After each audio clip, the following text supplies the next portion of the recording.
querido aluno, tudo bem?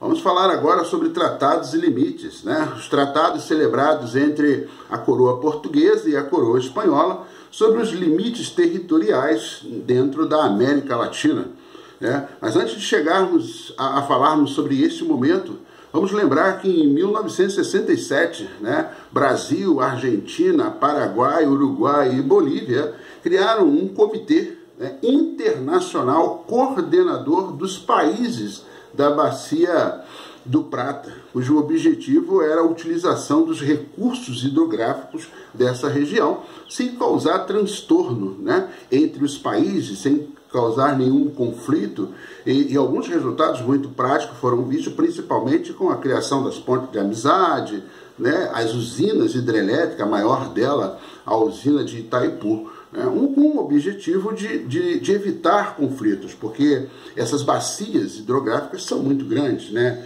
Elas estão tanto no Brasil, como estão no Uruguai, como estão no Paraguai, como estão na Bolívia, como estão na Argentina.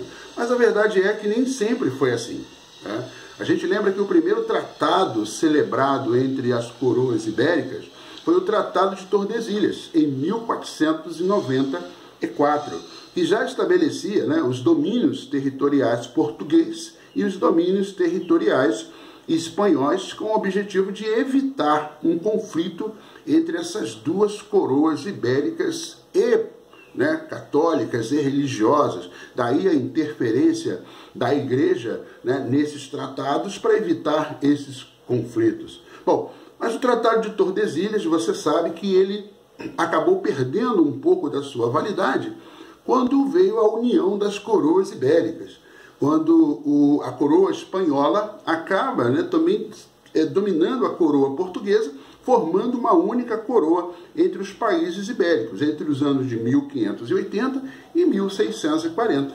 Nesse momento, dentro do território português no Brasil, não havia mais fronteiras, né?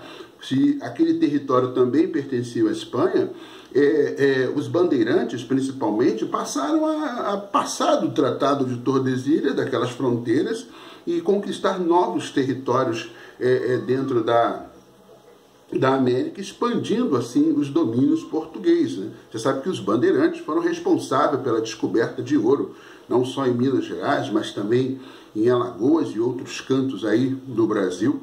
Também deve-se contar também com a ação dos entradistas, né? Os bandeirantes eram organizações organizadas, né, pelos colonos ali onde hoje é São Paulo. E as entradistas já eram mais organizadas pela coroa, né, com o objetivo de talvez expulsar invasores e tudo mais. Mas conte também com isso, com o trabalho dos jesuítas, que também desrespeitaram essas fronteiras e criaram inúmeras missões religiosas dentro desse território.